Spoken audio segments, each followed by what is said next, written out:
Long before foreign ships reached the shores of Africa, there stood a prosperous kingdom known as Umunna.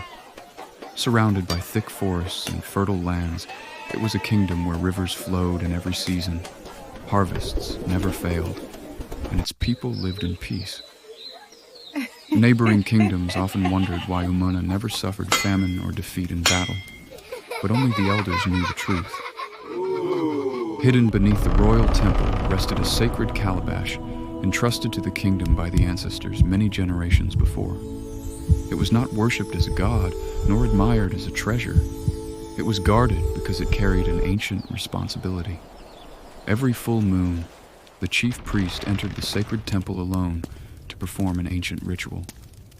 As long as the calabash remained sealed and the ritual continued, the kingdom remained protected from an ancient darkness imprisoned within it. For centuries, the tradition was never broken, until one stormy night, lightning split the sky as heavy rain fell upon Umunna. Palace guards stood outside the sacred temple when a loud crash echoed from within. They rushed inside expecting to find thieves. Instead, they found an empty chamber. The sacred calabash had disappeared. There were no broken doors, no footprints, no signs of struggle. It was as though the relic had vanished into thin air. By sunrise, the terrible news had spread across the kingdom. Within days, strange disasters followed. The great river that had supplied the kingdom for generations began to dry up. Green farms turned brown almost overnight. Livestock died without warning. A mysterious illness spread among the children, and every night, frightening cries echoed from the forest of shadows, a place no villager had dared enter for generations. Fear spread faster than the sickness. Believing the ancestors had abandoned them, the king summoned the royal oracle. She locked herself inside the sacred shrine for 3 days and 3 nights, seeking answers from the spirit world. When she finally emerged, silence fell across the kingdom. Her face was covered in sacred chalk, and her voice trembled as she spoke. The calabash was not stolen by an outsider. The people looked at one another in disbelief. It was betrayed by someone within this kingdom. A wave of panic swept through the crowd. Then she raised her staff toward the sky. Before the next full moon, the sacred calabash must be returned. If it is not, the ancient darkness imprisoned by our ancestors will awaken once again, and Umunna will disappear forever. The king immediately sealed every gate. No one was allowed to leave. No stranger was allowed to enter. Friends became suspicious of friends, and families questioned one another. Among those watching the kingdom fall into fear was a young hunter named Obi. Unlike the palace warriors, Obi was respected for his honesty rather than his strength. He hunted only what his family needed and never took what belonged to another. He lived with his elderly father, Ezi, a retired general who had once defended Umunna in its greatest war. One evening, as Obi returned from hunting, he found his father sitting quietly outside their home. My son, "The wind carries fear," as he said. "The whole kingdom is afraid," Obi replied. His father nodded slowly. When fear rules men's hearts, they stop seeing the truth. Before they could speak further, royal drums echoed through the village. Every hunter and warrior was ordered to appear before the king at sunrise. The following morning, the palace courtyard filled with the kingdom's finest fighters. The king addressed them with a heavy heart. "Our greatest treasure has been taken. Our kingdom is dying. The sacred calabash must be found before the next full moon." Many warriors stepped forward, promising victory. Obi remained silent.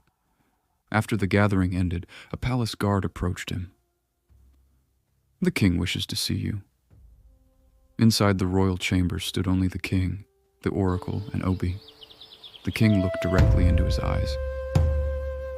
"I have watched you since you were a boy. Your father served this kingdom with honor.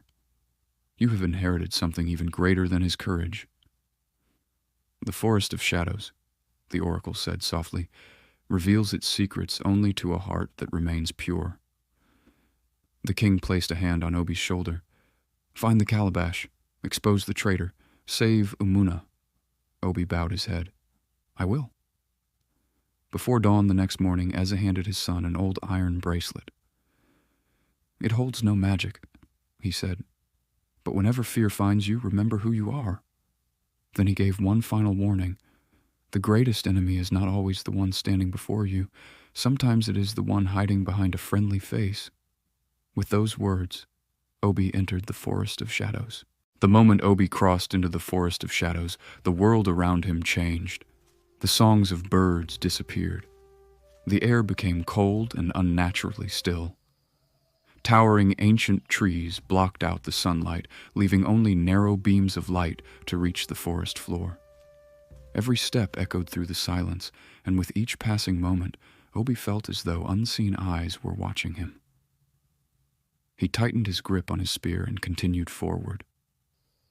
Hours passed without seeing another living soul. As evening approached, a thick white mist rolled between the trees until it surrounded him from every direction. Then he heard it. "Obi." He froze. The voice was soft, gentle, and painfully familiar. "My son." It was his mother's voice. His heart pounded as memories from his childhood flooded back. For a brief moment, he almost followed the sound. Then he remembered his father's warning. The greatest enemy is not always the one standing before you. Closing his eyes, Obi took a deep breath. "If you truly are my mother," he said calmly, "you would never lead me away from my duty." The voice stopped instantly. The mist trembled before slowly disappearing into the darkness. When Obi opened his eyes again, the forest was silent. He had passed his first trial. Night soon fell. Knowing it was too dangerous to continue in complete darkness, Obi built a small fire beneath an ancient tree and prepared to rest. As the flames flickered, he heard the sound of slow footsteps approaching. Out of the darkness emerged an old blind woman dressed in worn traditional clothing. Her long white hair rested upon her shoulders, and she leaned on a carved wooden staff. Without opening her cloudy eyes, she spoke. "You seek the sacred Calabash." Obi stood immediately. "Who are you?" The old woman smiled. "I am the last guardian." She slowly sat beside the fire as though she had known him all his life. For a long moment, neither of them spoke. Only the crackling fire broke the silence. Finally, she looked toward him. "The people of Umunna believe the Calabash is a blessing." She paused, "but they know only half the truth." Obi listened carefully. "The Calabash is not a treasure. It is a prison. Centuries ago, the ancestors sealed an ancient evil known as the spirit of endless hunger inside it. As long as the seal remained unbroken, the kingdom prospered. But if the seal were ever broken, the darkness imprisoned within would consume everything in its path." Obi's expression grew serious. "Then I must return it before it is too late." The guardian nodded. "Many entered this forest seeking the Calabash. They searched with their eyes." She gently pointed toward his chest. "You must search with your heart." A sudden wind swept through the clearing. The fire flickered violently. Obi instinctively shielded his face. When the wind settled, the old woman was gone. Only silence remained. Realizing the time for answers had ended, Obi continued deeper into the forest. As dawn broke the following morning, he reached a quiet clearing at the very heart of the Forest of Shadows. There, resting upon a weathered stone altar beneath an enormous ancient tree, was the sacred Calabash. Golden symbols glowed softly across its surface. Obi slowly stepped forward. At last, he had found it. But before he could touch it, a familiar voice echoed behind him. "You came farther than I expected." Obi turned. Standing beside the altar was the kingdom's chief priest, the man entrusted with protecting the sacred Calabash, the man everyone trusted, the man who had betrayed them all. The chief priest stood before the sacred Calabash without fear. "It was me," he admitted. The ancestors did not leave us a blessing. They left us power, and I intend to claim it. Obi stepped forward, refusing to let him continue, but the chief priest struck the calabash with his ceremonial staff. A loud crack echoed through the forest. The golden symbols turned crimson as the earth trembled beneath their feet. Thick black smoke burst from the calabash, surrounding the chief priest until his body became consumed by the spirit of endless hunger. The spirit promised Obi unlimited power, wealth, and a throne greater than any king had ever known. For a brief moment, the temptation was overwhelming.